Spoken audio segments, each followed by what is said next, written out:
નમસ્કાર, દૂરદર્શન સમાચારમાં આપનું સ્વાગત છે. જોઈએ અત્યાર સુધીના સમાચાર.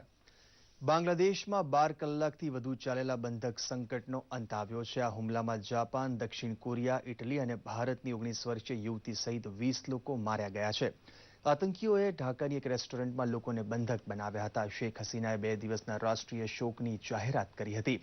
તેમણે જણાવ્યું હતું કે સરકાર આતંકવાદને જડમૂળમાંથી નાબૂદ કરી દેવા માટે પ્રતિબદ્ધ છે. દરમિયાન પ્રધાનમંત્રી નરેન્દ્ર મોદીએ બાંગ્લાદેશના પ્રધાનમંત્રી શેખ હસીના સાથે વાત કરીને આતંકી હુમલાને સખત શબ્દોમાં વખોડી કાઢ્યો હતો.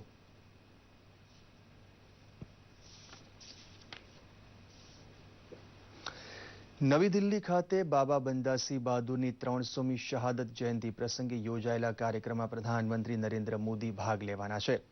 મોગલોના હાથે માત્ર 46 વર્ષની ઉંમરે શહીદી વહોરી લેનારા બાબા બંદાસિંહની સ્મૃતિમાં તૈયાર થયેલા પુસ્તકનું વિમોચન પણ પ્રધાનમંત્રીના હાથે થશે. શહીદની સ્મૃતિમાં બહાર પડાયેલા ચલણી સિક્કો પણ આ પ્રસંગે શીખ સમાજ તરફથી પ્રધાનમંત્રીને અર્પણ કરાશે.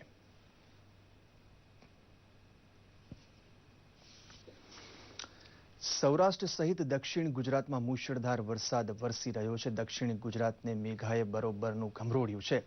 સુરત, નવસારી, વલસાડ અને વાપીમાં મેઘરાજાએ શાનદાર બેટિંગ કરી હતી. ભારે વરસાદને પગલે સુરત અને નવસારી શહેરના માર્ગો તથા અનેક વિસ્તારોમાં વરસાદી પાણી ભરાઈ ગયા હતા, જેથી વાહન ચાલકો સહિત સ્થાનિકોને મુશ્કેલીનો સામનો કરવો પડ્યો હતો. તો જિલ્લામાં વરસાદના પગલે શહેરીજનો સહિત ખેડૂતો ખુશખુશાલ થઈ ગયા હતા. વાત કરીએ સૌરાષ્ટ્રની, તો અમરેલીના રાજુલા અને જાફરાબાદમાં પણ મેઘરાજા મન મૂકીને વરસી રહ્યા છે. ગઈકાલે અમરેલી જિલ્લામાં ભારે વરસાદ બાદ આજે પણ જિલ્લામાં મેઘમહેર યથાવત છે. જૂનાગઢ, ગીર પંથક અને વેરાવળમાં પણ મેઘો મન મૂકીને વરસી રહ્યો છે.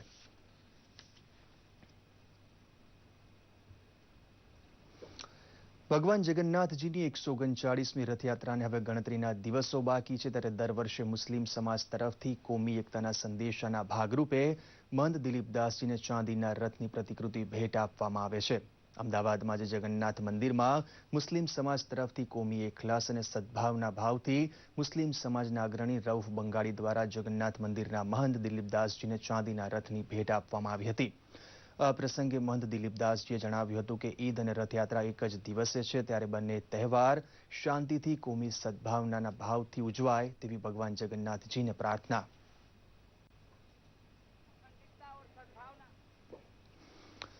કેન્દ્ર શાસિત પ્રદેશ દાદરા નગર હવેલીમાં નિર્માણ પામેલા ₹45 કરોડના વિવિધ કામોનું લોકાર્પણ કરવા માટે ગૃહમંત્રી રાજનાથસિંહ ખુદ આવી રહ્યા હોવાથી સિલવાસામાં તડામાર તૈયારીઓ ચાલી રહી છે. વિદ્યુત ભવન, કન્યા છાત્રાલય, ડોકમ રોડી ઓવરબ્રિજ તથા અતિથિ ગૃહ જેવા વિકાસ કાર્ય ખુલ્લા મુકાતા જનતાને મોટી સગવડ પ્રાપ્ત થવા જઈ રહી છે. બેટી બચાવ ઝુંબેશ હેઠળ યોજાનારા મહત્વના કાર્યક્રમમાં પણ ગૃહમંત્રી ભાગ લેવાના છે. સ્થાનિક સાંસદ નટુભાઈ પટેલે કહ્યું હતું કે કેન્દ્ર શાસિત પ્રદેશનો હવાલો ગૃહ મંત્રાલય હસ્તક રહેતો હોવાથી રાજનાથસિંહની મુલાકાત દાદરાનગર હવેલી ઉપરાંત દમણની જનતાને પણ ફાયદાકારક નીવડવાની છે.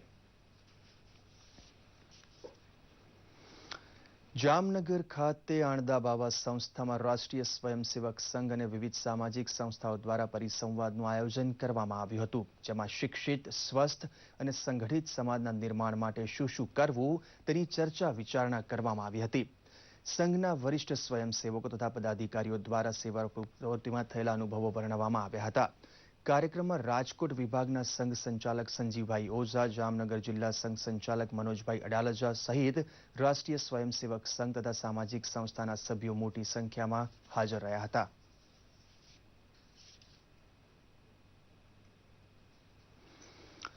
ઇન્ટરનેટ અને સોશિયલ મીડિયાના વર્તમાન યુગમાં ગુજરાતી ભાષાનું વાંચન ન ભૂલાય તે હેતુથી ગોધરાના નહેરુ બાગ ખાતે પુસ્તક પરબનું આયોજન કરવામાં આવ્યું હતું. ગોધરાના કવિ વિનોદભાઈ બામણિયા દર મહિનાના પ્રથમ રવિવારે પુસ્તક પરબ યોજે છે. પુસ્તક પરબમાં આવતા વાચકોને 1 મહિના માટે વિનામૂલ્યે પુસ્તકો આપવામાં આવે છે. ભાષા, સાહિત્ય, શિક્ષણ, વિજ્ઞાન, રમતગમત, સામાજિક વિષયોને લગતા પુસ્તકોનું વિતરણ કરવામાં આવ્યું હતું. પુસ્તક પરબમાં મોટી સંખ્યામાં પુસ્તક પ્રેમીઓ લાભ લઈ માતૃભાષાને જાળવી રાખવાના પ્રયાસને બિરદાવ્યા હતા.